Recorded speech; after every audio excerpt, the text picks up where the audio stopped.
កិច្ចប្រជុំពិភាក្សាស្ដីពីការងារត្រៀមមាតុភូមិនិវត្តន៍អតិថិកងទ័ពស្ម័គ្រចិត្តវៀតណាមដែលបានពលីសម័យសង្គ្រាមនៅកម្ពុជាសម្រាប់ឆ្នាំ2024-2025នៅព្រឹកថ្ងៃទី24ខែមេសាឆ្នាំ2025នៅសាលប្រជុំប្រាសាទព្រះវិហារអគាររដ្ឋបាលសាលាខេត្តជាន់ទី3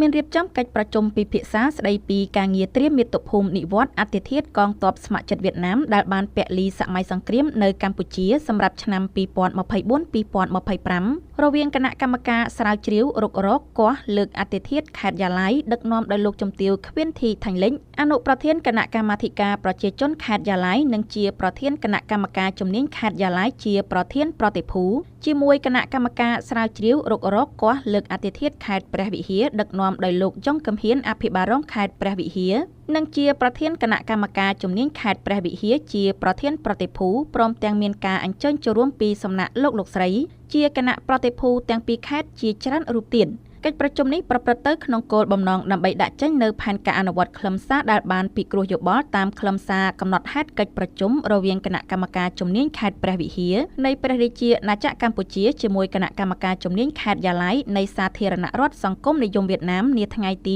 9ខែតុលាឆ្នាំ2024នៅខេត្តព្រះវិហារស្ដីពីកិច្ចសហប្រតិបត្តិការបន្តរុករកគាស់លើកអតិថិកកងទ័ពស្ម័គ្រចិត្តនិងជំនាញការវៀតណាមដែលបានពលីក្នុងសម័យសង្គ្រាមនៅកម្ពុជាដោយក្រុមការងារ K52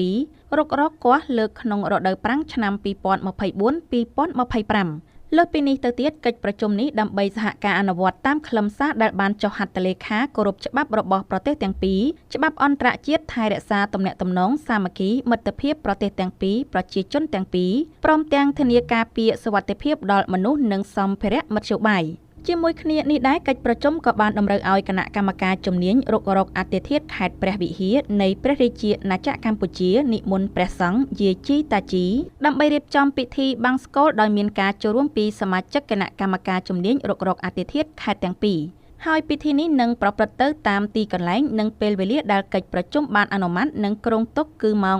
15:30 នាទីរសៀលថ្ងៃទី14ខែឧសភាឆ្នាំ2025រៀបចំពិធីបង្សុកូលលុះព្រឹកឡើងវេលាម៉ោង 7:00 នាទីព្រឹកថ្ងៃទី15ខែឧសភាឆ្នាំ2025រៀបចំពិធីជូនដំណើរអតិថិកធ្វើមាតុភូមិនិវត្តន៍ចំពោះទីកន្លែងប្រារព្ធពិធីគឺនៅស្ដូបគោរពវិញ្ញាណក្ខន្ធវីរយុទ្ធជនវីរនារីកម្ពុជាវៀតណាមស្ថិតក្នុងក្រុងព្រះវិហារខេត្តព្រះវិហារ